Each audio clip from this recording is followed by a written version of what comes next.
can tell you the quarterfinal pairings now because we had action in Group D, and we can tell you what went down in Group D of the African Nation Championship. For Rwanda, we told you about them yesterday, and we're like, okay, we don't know yet which team they're going to play. We can tell you now that it's going to be Guinea, okay? It's going to be Rwanda versus Guinea in the quarterfinal following the conclusion of the group stages of the African Nations Championship. We also had a game in the Nigerian Professional Football League yesterday. We'll be giving you the result, as well as telling you that a Nigerian player, an African player, of course, Sadiq Omar, is up for the Player of the Month award in the Spanish Segunda Division. What happened in English Premier League yesterday? Well, we saw a team that was struggling, bottom of the table, Sheffield United, traveled to a team that is gunning for the top of the table, Manchester United. So it was a case of two Uniteds, but it was the Blades who triumphed, surprisingly, for the first time since 1973. They cut down the Red Devils and won that encounter 2-1. For Chelsea, they had a new manager in charge, Thomas Tuchel. His first game in charge, it was a goalless draw against Wolverhampton Wanderers. Is that progress? Well, we hear from the manager. He seemed to be pleased with what he saw from his new team. Good morning, welcome to Sports Fiesta. It is live on 90.7 KUFM, Benin City. My name is Saliu Ibrahim. They call me the Sports Ibracadabra because I bring magic to sports presentation and analysis. The Sports Maestro is also here, and together we'll be taking you around the ever-exciting world of sports. All right, let's begin in Africa. We had the CHAN some games yesterday in Group D, and we now know what the quarterfinal pairings will be. So yesterday we had Tanzania playing a 2-2 draw with Guinea, and then Zambia settling for a goalless draw with Namibia. Yeah, we expected goals in that game between Tanzania and Guinea, of which that game lived up to expectations. But for the other game, Burkina Faso and the last game, the other game, and that was between Mali, Zambia and Namibia. No, the second one was between Zambia and Namibia, which was the goalless draw, and one was expect the Namibians, though it's for the African-based players, looking at their pedigree when it comes to tournaments here in Africa. One was expected to have gotten the win over Namibia, but I think that the Namibians will give them credit for holding Zambia to a goalless draw. This is a country that has won the African Cup of Nations, the biggest showpiece in Africa. But for Tanzania, well, they did their best, and that game also ended in 2-2 draw. So, one goal to I think that was a fantastic one for that. So, group 2 games, 2 draws. Yeah, Group D ended with Guinea top with 5 points. They have a goal difference of +3.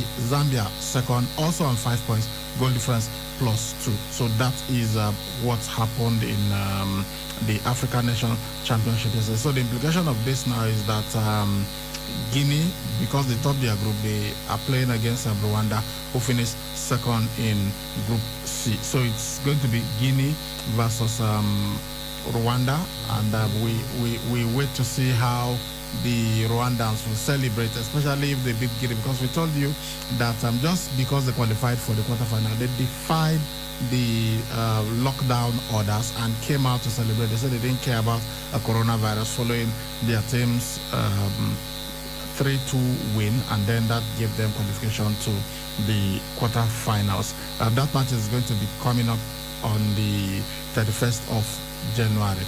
On the 30th of January, we'll have Mali take on Congo, that is in Yaoundé, and then Guinea versus Rwanda is going to be in Limbe. Then in Douala, we'll have Morocco take on Zambia, and the final and quarterfinal pairing is DR Congo versus the host Cameroon. Now this promises to be explosive. DR Congo versus Cameroon. That will be in the city of Japoma. Well, Interesting tournament it has been since they started, but this is where it gets tougher by the day. And when you look at what the Malians will be expecting when they take, yes, they were expecting but a victory in that game. But also look at the match-watching encounter between Morocco and Zambia, two countries that have won the African Cup of Nations, and here you have their own base going for the African Championship. Well, it's going to be a promising one. Zambia taking on Morocco, that's a match to look at. But I think any one of them could progress to the semi-finals. But this is where it gets tougher. I'm really grateful that darling heroes and media. But so in the next edition, we expect them to be part of this event. So this is going to be knockout stage of the African Nations Championship. You lose now, you are out of the competition. No second chance because the group stages are over. All right, from the African Nations Championship, we go to Spain. This time we'll be talking about an African player, a Nigerian player who has been in scintillating form. We even played a clip from him recently talking about how he's doing in UD Almeria. We're talking about Omar Sadiq. He has been nominated for the Segunda Division Player of the Month for January. He's 23 years old, and of course he linked up with Almeria from Serbia's Partizan Belgrade in October, and he has become one of the most influential members of the team. He scored 4 goals in 2 league appearances for Almeria in January, and then he bagged a hat-trick in a 3-1 home win against Ponferradina, and 2-2 draw against Sadabel. So overall, he has scored 10 goals in 19 appearances for his club this season. Of course, he played for Glasgow Rangers of Scotland, and he's going to be battling Las Palmas player Sergio Ruiz Alonso and Bernardo Jose Espinosa of Girona for the individual prize. So it will be great if Sadiq Omar can go on to win this. Yeah, Sadiq has done well. Honestly, since he went from Partizan, nobody did not expect that he would hit the ground running, but here he is, the go-to-man for them. Continuing from where he stopped, in Serbia. So for me, I think he is a striker with who's courageous, who knows where to stay inside the Italian box, and who knows how to finish clinically. Yes, no wonder he's doing very well, and now they are thinking of getting promotion to the top flight. I wish him all the best. I wish he does that, and he helps them rather to get to the top flight where he can also square with the best among the best in the La Liga. So for me, I think if he goes on to win it, that will be a plus. But so far, the guy has been motivated enough to do his best and play in the Spanish La Liga. So far, so good. All it needs right now is support and all that. But looking at what he was able to do, I think he is could be the one to claim the gun. But obviously, others also impressed. But after the final vote, we'll see who comes out with the award. So all the best for him. I would like to see him snatch at all. That is Sadiq Omar. Hopefully, he gets to return to the national team setup. He's played at the under-23 level at the Olympics, and he did pretty well. So we expect that he's good form, although he's not playing in the elite division. He's in the Segunda division. That is like the championship in Spain. Okay, after the La Liga, then it is the Segunda.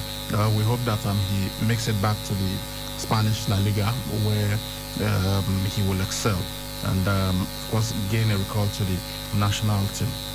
All right, we had a game in the Nigerian Professional Football League yesterday. It was Kano Pillars taking on Rivers United. 2 big sides, but it was Kano Pillars who won this encounter 1-0.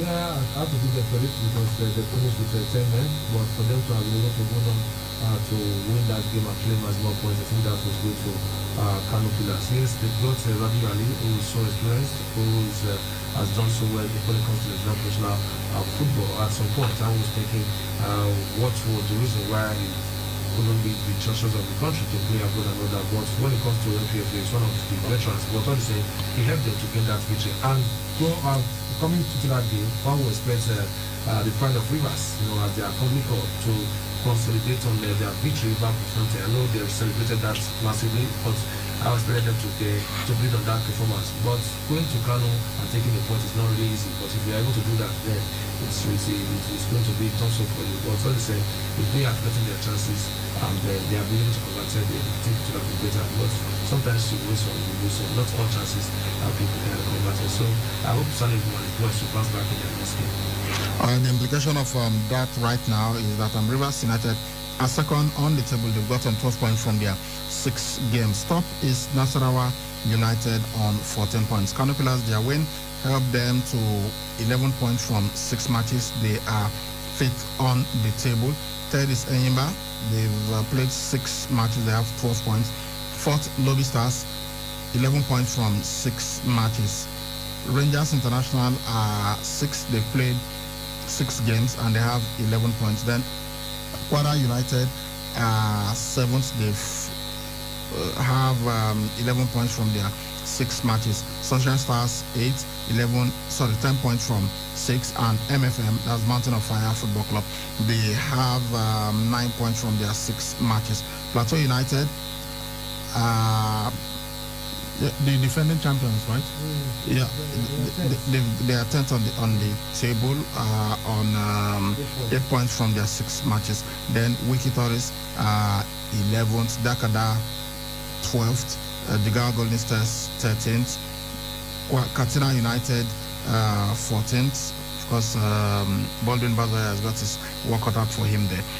Aqua United 15th. They've got just 6 points from their 6 matches. Wiki Tourists 16th. What it was 6 points from 6 games. Then Heartland 17th, 6 points from 6 games too. And FC Ifeanyiba 18th, 4 points from 6. Abia Warriors 19th, 2 points from 6, and Adamawa United 2 points from 6. And you know that in the Nigerian Professional Football League, 4 teams are relegated, even though it is a 20-team league. So 17th, 18th, 19th, 20th. If you finish in these positions, you will be relegated at the end of the season. Yeah, but the way it is now, I know the table is going to turn at some stage, but Abia Warriors really are even giving the manager the ultimatum, 3-match ultimatum to turn things around. Yes, in his first 2 games he got 2 points, but still was waiting for the last game to see if he gave us more points, to see if he spare the sack from the players. But all the same, way they are not really bad, not really good at all. Abia Warriors with some couple of fantastic players they've got in their squad. I don't expect them to be right here.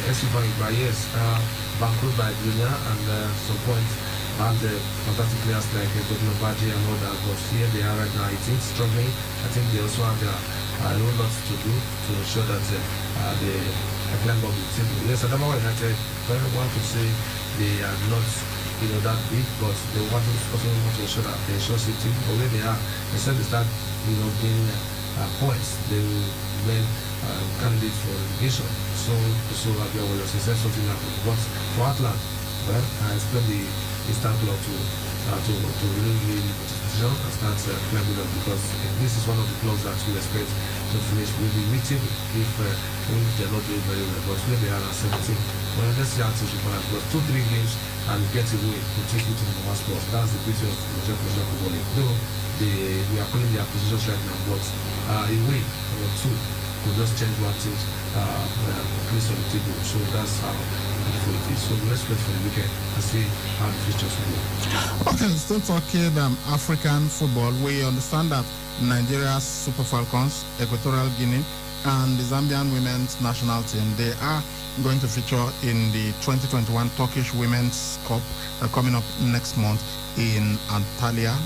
That's the reports that we are getting. The 3 African nations, including Olympic-bound Copper Queens of Zambia, they will be part of the 8 nations to vie for glory in the 5th edition of the Invitational Tournament, which is going to be held from the 15th to the 24th of February. And Ghana, from 15th 15th to the 24th of February.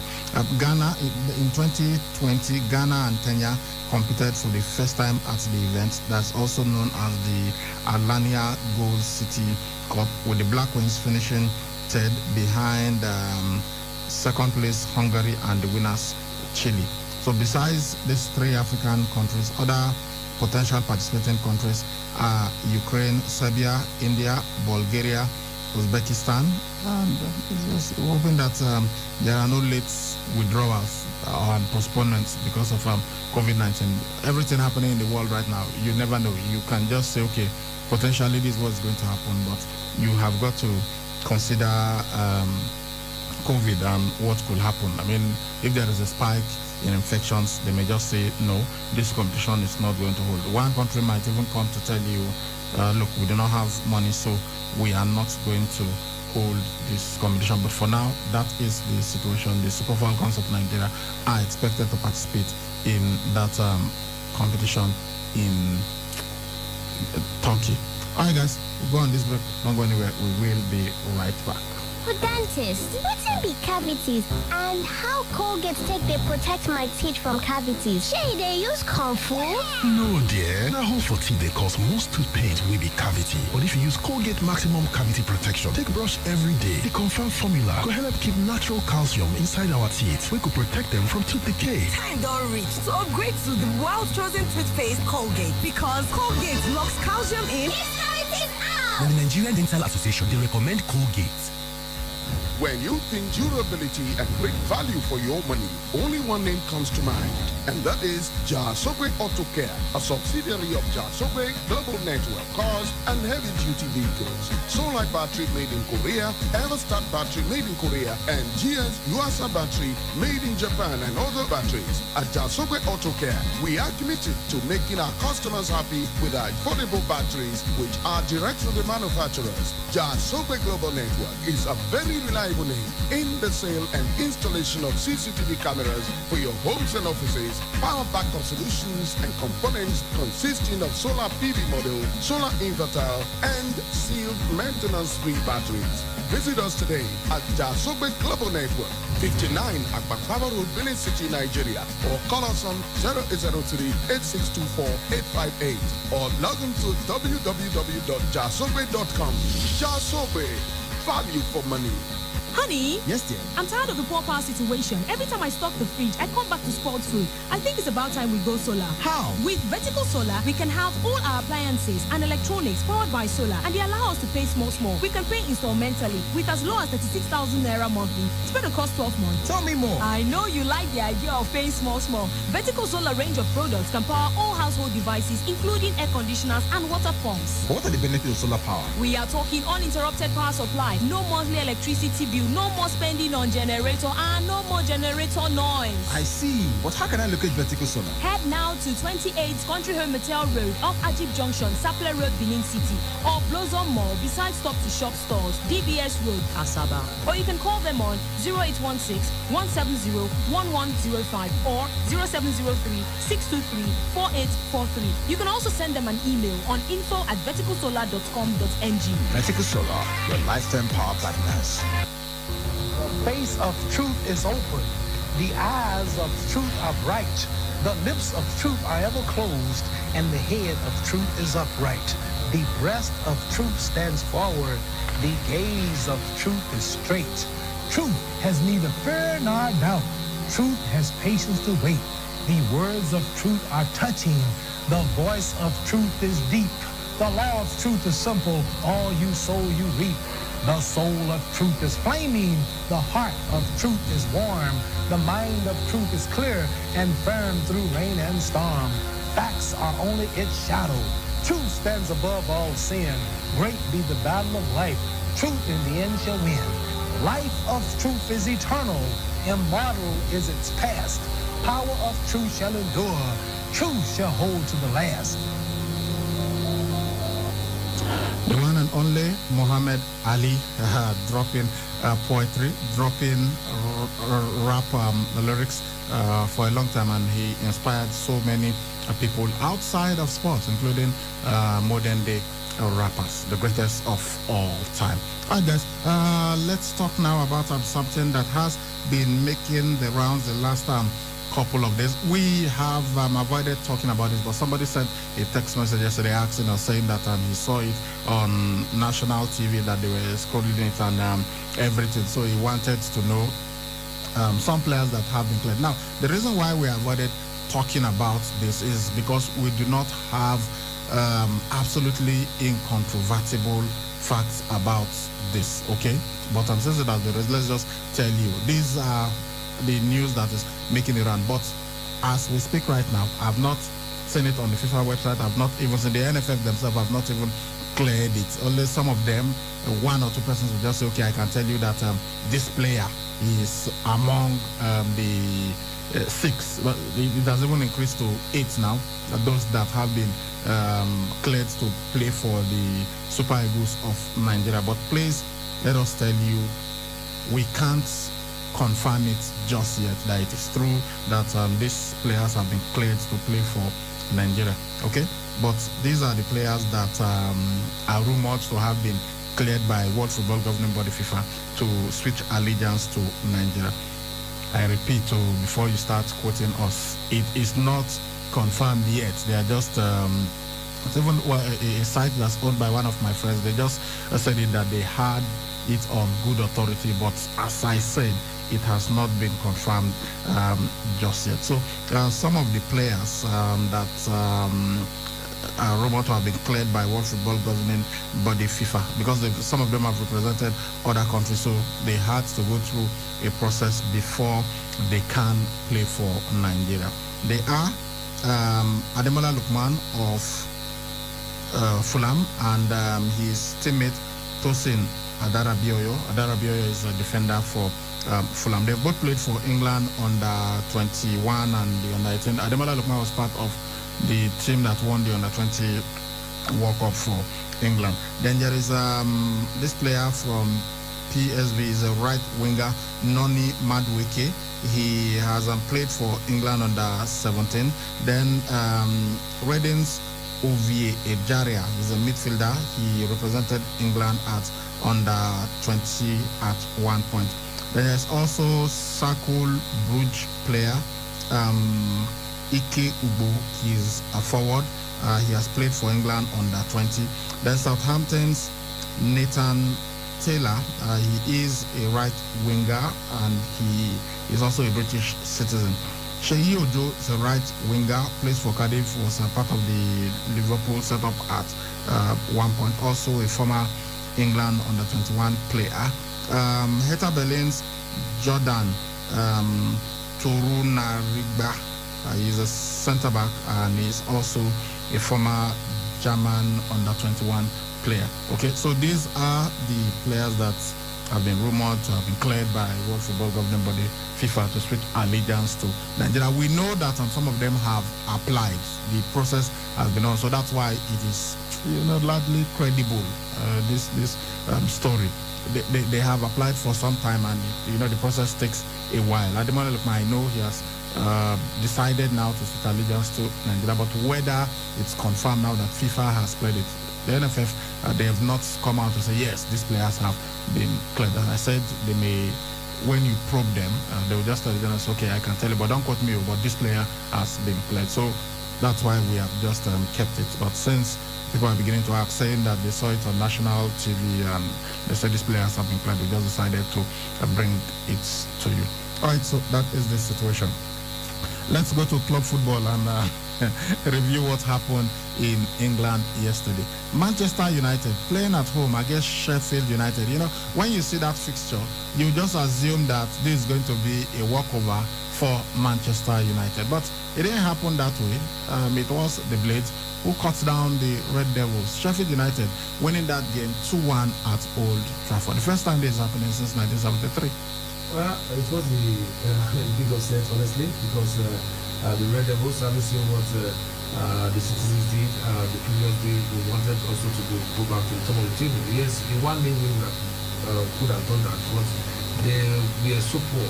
Most part of the first half, they were really poor until they started trailing, and even after the first half, yes, they had a goal scored by Harry Maguire, but one will spend the likes of Anthony Martial, Bruno Fernandes, Marcus Rashford to fight for the winning goal. But when they all expected them to get the winning goal, that was when they suffered another goal.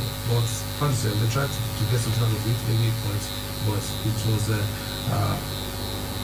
fruitful. So kudos to Sheffield United. One will expect their manager by now to be fired, coming back with Swagger, because they've not been doing very well. But this is one big massive victory that yes, they will celebrate, and then we hope to build on, because it's not easy going away playing against Manchester United at Old Trafford. Even if they have played their own ground, you know, one would still expect United to win away from home, let alone winning at Old Trafford. So that's huge, and if they are the first in the stadium, you could have just imagine how their reaction would be beating big side like United. So the race for the title, the race is still on, and we expect so many upsets, because things are beginning to take a different turn. But Man United, despite they lost that game, yes, they are still in for the title. So let's see how the battle continues. Yes, City also have their own issues they've had before, you know, going on the winning run, but so also other clubs, they will always have their ups and downs. So last night, disappointing performance from Manchester United. They will be biting their fingers right now that they just missed a big opportunity to the top of the EPL. I recall one of the fans calling in yesterday. I think it was Elvis from Lucky Way, and he said something about they're going to win, go ahead of Manchester City. And I told him, but remember that City have got a game in hand. City have played a game less than Manchester United. So even if you go ahead, remember, when City, if they win their outstanding game, then they go back ahead, and it's like, oh, that's not going to happen and all that. But City didn't even need their game in hand to remain top of the table. City have played 19 matches and they have 41 points. Manchester United have played 20 games and they are on 40 points. All right, that wasn't the only game that took place yesterday. Let's look at the other results in the English Premier League. All right, also struggling volley side, defeated Aston Villa 3-2. Chelsea, they are yet to goalless draw by Wolves. The Brighton and Hove have also drew goalless with Fulham. Then at the Goodison Park, Everton drew 1-4 with Leicester City.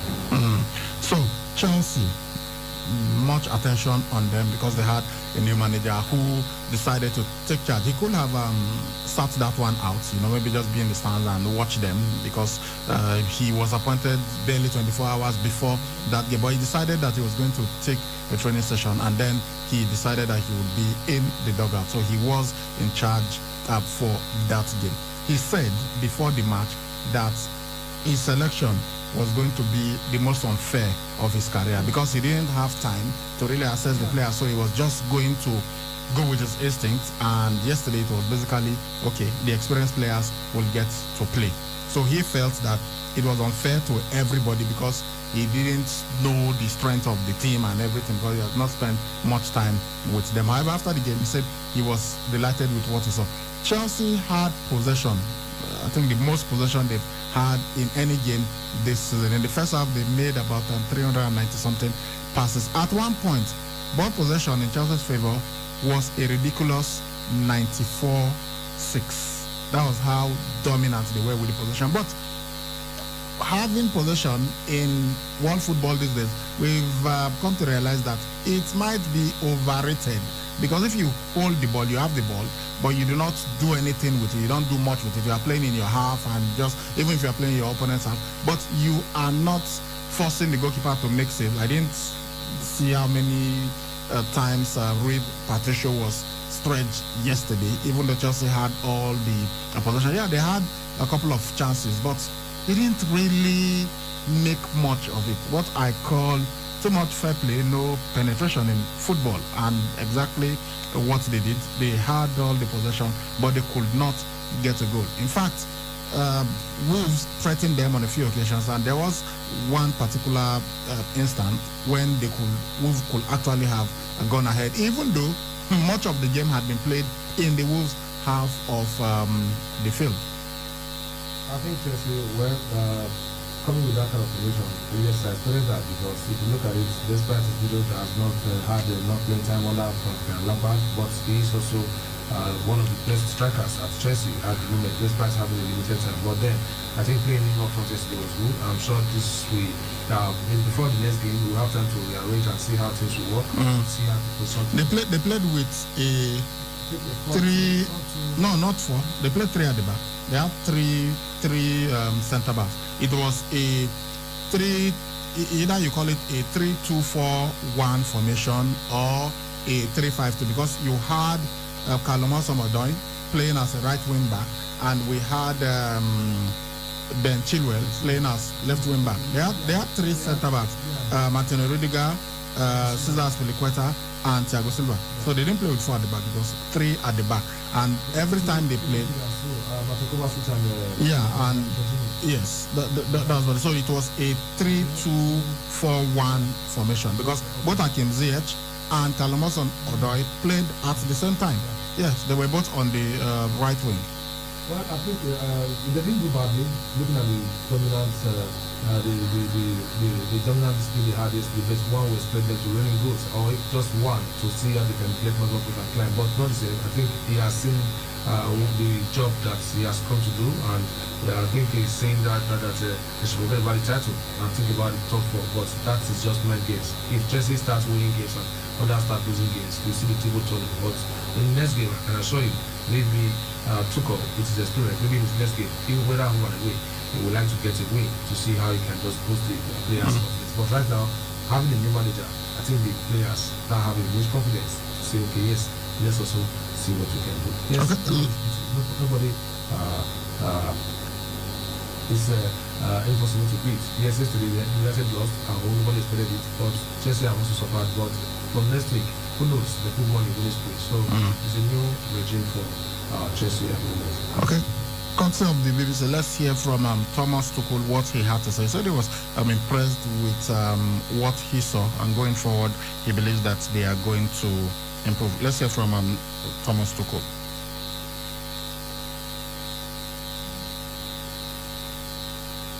Your first experience as an English football manager in the Premier League, how much did you enjoy it? I enjoyed it a lot because I was very happy with the intensity, the attitude, the energy, and also the quality of my team. We were well organized. We had a lot of ball recoveries in the last third. We never lacked intensity. We played 2 equal halves. In the opposite, we stepped up with minute after minute in the second half, so created more chances. I was very happy performance-wise. Unfortunately, we couldn't make it to score, which was possible and well-deserved, but it's like this in football. If we take care about our performance like this, the results will come, I'm absolutely sure. Interesting selection with Hudson-Odoi playing where you played him. What did you expect from him in that role? Dribblings, runs, one-on-ones, intensity, offensive-wise.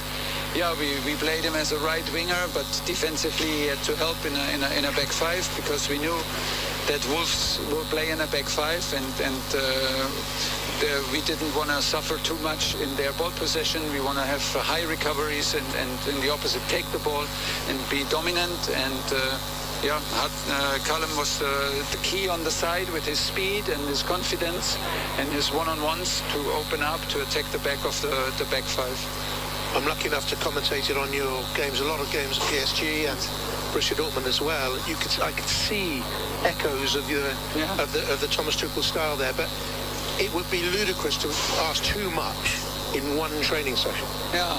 One training session. What we asked, I agree with you, and it reminded me a bit of our games in Dortmund, and but I have to say this is a big compliment to everybody. We had a very good training session yesterday. I had 21 guys who were totally awake, totally there to try what we're trying to do, tactically wise, structure wise, where we have the counter pressing, where to accelerate the game, how to defend.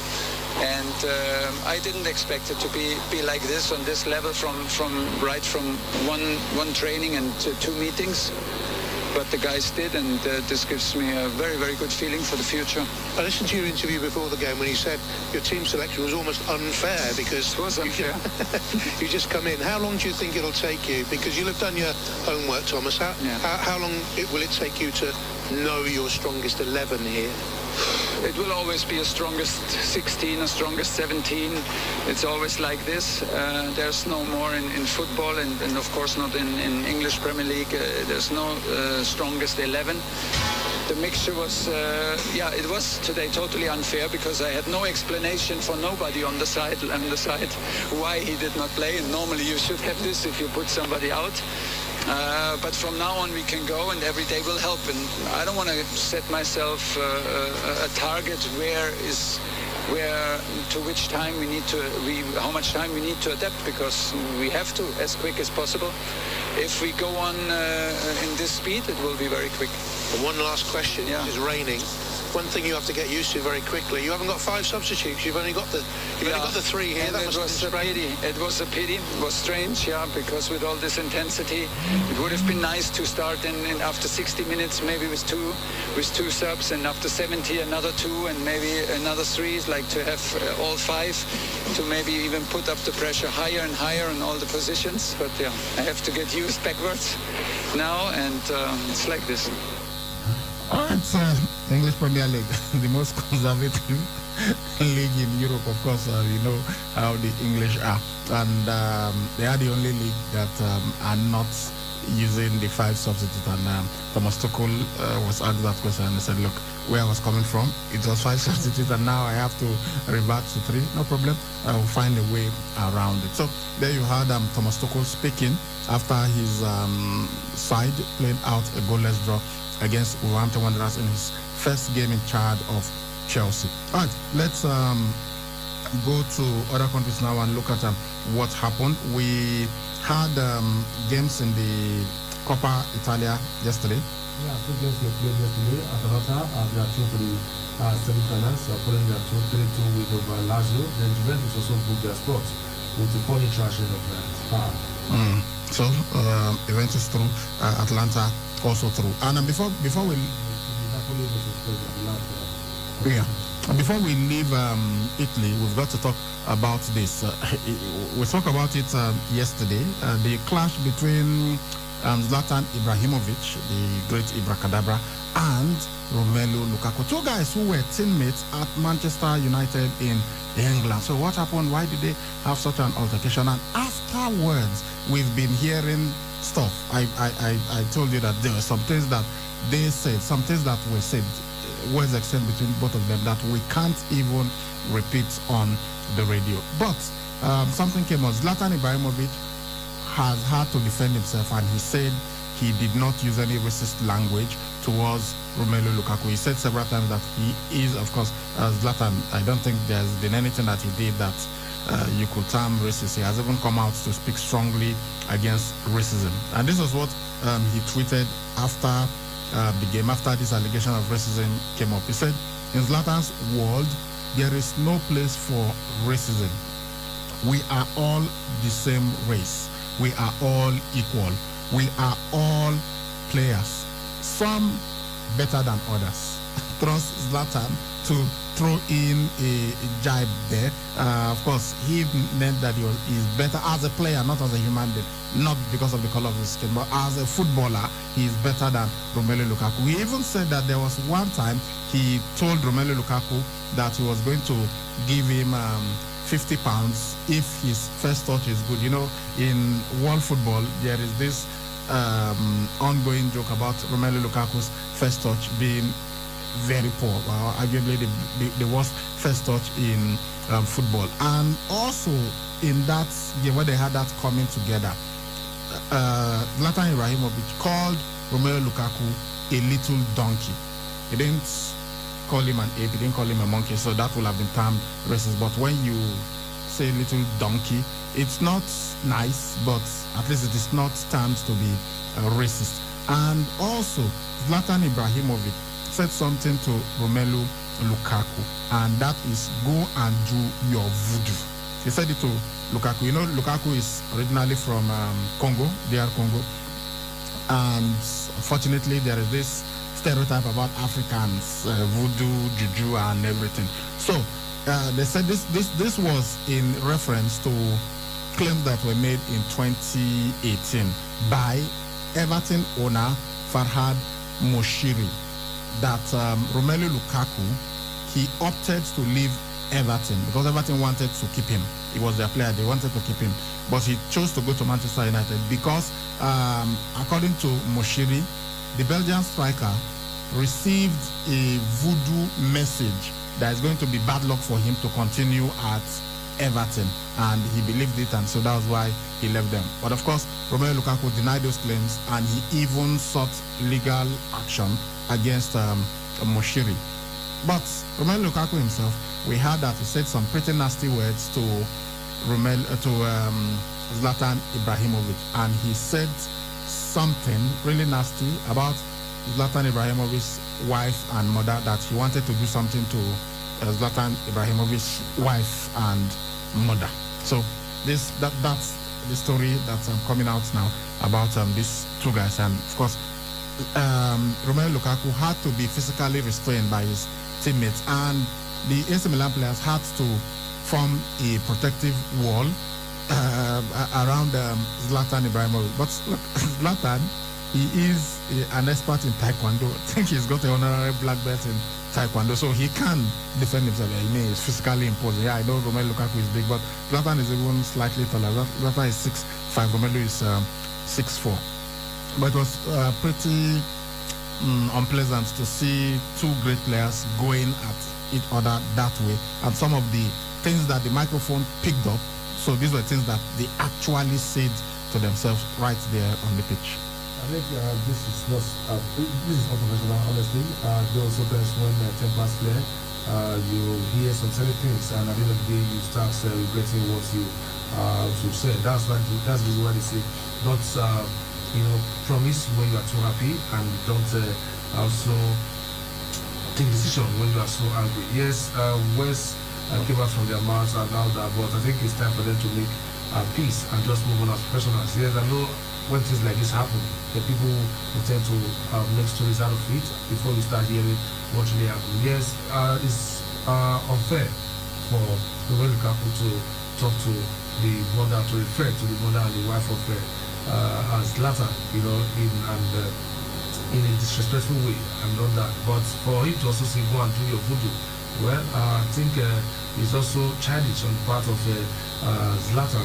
That is to say that if Romelu Lukaku is hitting the back of the net, it is as a result of voodoo, and that is something that's really bad. Who is a professional player, is a professional player. Whether I don't even believe in voodoo. No, he was saying, go and do your voodoo, as in, if you think you can harm me with voodoo. And Romelu Lukaku is Catholic. He is a man of faith, so he found that really offensive, yeah. And maybe that's why he said some of those things that he said to Zlatan. But to now tell him he was going to F his wife and his mother, maybe he also went too far. So the Italian Football Federation, they were discussing the issue as at yesterday, so we expect an update. Hopefully, maybe later today we'll get to hear the action that they are going to take on these players. Quickly now, because we are fast running out of time. Let's go to to Spain. Copa del Rey. Lionel Messi in action for Barcelona, getting a goal. Yeah, he returned after his 2-match ban, and he got a goal, and also assisted in getting the winner over on the count of that, giving it 2-1, and they are through to the quarterfinal. America, we have 5-4 winners over Osasuna, but after the game ended 2-0. Then Sevilla beat Valencia to reach the next stage. These are the matches that we played yesterday. All right. In the French Ligue 1, we had a game. Lorient played against Dijon. Lorient won that game 3 goals to 2. Okay. And the Scottish Premiership, we really don't talk about this, but with what's happening now, it seems there is going to be a change of guard. Hibernian played against Rangers. Rangers won this encounter 1-0. Celtic beat Hamilton Academical 2-0. Livingston beats Kilmarnock 2-0. St Johnstone 0, Aberdeen 0, Ross County 1, Motherwell 2, and Dundee United, they were hammered 5-1 by St. Mirren. That's why they are Dundee United. And the crowd was growing up in school. When they call it Dundee United, you get mad, you are angry. So they see you Dundee United. That's not something you want to hear. Okay, let's quickly go to the NBA and look at the results of the matches that were played last night. Okay. Indiana Pacers took on Charlotte Hornets, and the Pacers won that encounter 111 points to 106. Top performers were for Indiana Pacers, Domantas Sabonis got 22 points, 11 rebounds and 10 assists, so a triple-double for him, while Cody Zeller of Charlotte Hornets scored 10 points, 14 rebounds and 4 assists. I don't performance from the Pacers, but the getting that win was very massive. Then elsewhere we had Cleveland Cavaliers, who was on the winning side. They took on the Detroit Pistons, and the Cavaliers won that match 122 to 107 points. Jeremy Grant of Detroit Pistons got 26 points, 3 rebounds and 2 assists, while Colin Sexton of Cleveland Cavaliers scored 29.5 rebounds and 5 assists. Orlando Magic in action, they took on Sacramento Kings, and the Kings and left victors 121 points to 107 points. Buddy Hield got 29.5 rebounds and 3 assists for Sacramento Kings, and Nikola Vucevic of Orlando Magic got 26 points, 9 rebounds and 2 assists. Atlanta Hawks were beating their Brooklyn Nets 132 points to 128 after overtime. James Harden got 31.8 rebounds and 15 assists. Kevin Durant scored 32 points also in this game, while for Atlanta Hawks, Trae Young, 28 points, 3 rebounds, 14 assists. And now we have Miami Heat, who were beaten by Denver Nuggets 109 points to 2. Nikola Jokic, 21 points, 11 rebounds, 3 assists for Denver Nuggets, while Bam Adebayo got 15 points, 7 rebounds and 6 assists for his team Miami Heat. The emotional game we talked about yesterday between Philadelphia 76ers and LA Lakers ended in favor of 76ers, 107 points to 106. LeBron James dropped 34 points, 6 rebounds, 6 assists. It wasn't good enough because they lost. While for Ben Simmons of Philadelphia 76ers, he got 17 points, 11 rebounds and 10 assists, so a triple-double for him there. And we also have Phoenix Suns. Milwaukee Bucks took on Toronto Raptors. Milwaukee Bucks won 15 points to 108. Giannis Antetokounmpo got 24 points, 18 rebounds and 9 assists, while Norman Powell for Toronto Raptors got 28 points, 5 rebounds and 2 assists. San Antonio Spurs beat Boston Celtics 110 points to 106. Jaylen Brown got 24 points, 4 rebounds and 5 assists for Boston Celtics, while DeMarcus DeRozan got 21.5 rebounds and 7 assists for San Antonio Spurs. New Orleans Pelicans were winners over Washington Wizards 124 points to 106 points. Bradley Beal for Washington Wizards got 47.4 rebounds and 4 assists, while Brandon Ingram got 32 points, 6 rebounds and 8 assists for New Orleans Pelicans. Phoenix Suns were beaten by Oklahoma City Thunder 102 to 97. Al Horford of Oklahoma got 21 points, 11 rebounds and 2 assists, while Chris Paul of Phoenix Suns got 32 points, 5 rebounds and 5 assists. Then we had Utah Jazz who were in flying colors. They beat the Dallas Mavericks 116 points to 104. Luka Doncic got 30 points, 4 rebounds and 6 assists for Dallas Mavericks, while Rudy Gobert for Utah Jazz scored 29 points, 20 rebounds and 1 assist. Golden State Warriors they won over Minnesota Timberwolves 103 points to 111. For Naz Reid, he got 19 points, 7 rebounds and 1 assist for Minnesota Timberwolves, while Kelly Oubre Jr. got 20 points, 9 rebounds and 3 assists for Golden State Warriors. Okay, matches slated for areas of tomorrow. Houston Rockets will take on Portland Trail Blazers. Detroit Pistons will face LA Lakers. Miami Heat will take on LA Clippers, while Phoenix Suns will face Golden State Warriors. And in the Western Conference, Utah Jazz are now top. They have overtaken Los Angeles Lakers. They have won I think 14 games and lost 4, while Los Angeles Lakers, they have lost 5. So that's why Utah Jazz are now top of the Western Conference. In the Eastern Conference, we've got Philadelphia 76ers, they are top, followed by Milwaukee Bucks, then Indiana Pacers, Brooklyn Nets, Boston Celtics, Cleveland Cavaliers, Atlanta Hawks, and New York Knicks. Guys, we apologize, we are unable to take your text messages this morning, but don't worry, we will be doing that in the evening, okay? So just keep those messages coming through. For now, it's time to blow the final whistle. There's not been many moments for all this season. The players are jumping about, celebrating on behalf of the right. It's been a tough whole season, but I will bring them back down to earth today. It's a great result, and I'm delighted for the players because they have been through a lot. Sheffield United manager Chris Wilder reacting to his side's 2-1 shocking victory over Manchester United in the English Premier League last night. And that's the final whistle of Sports Fiesta this morning.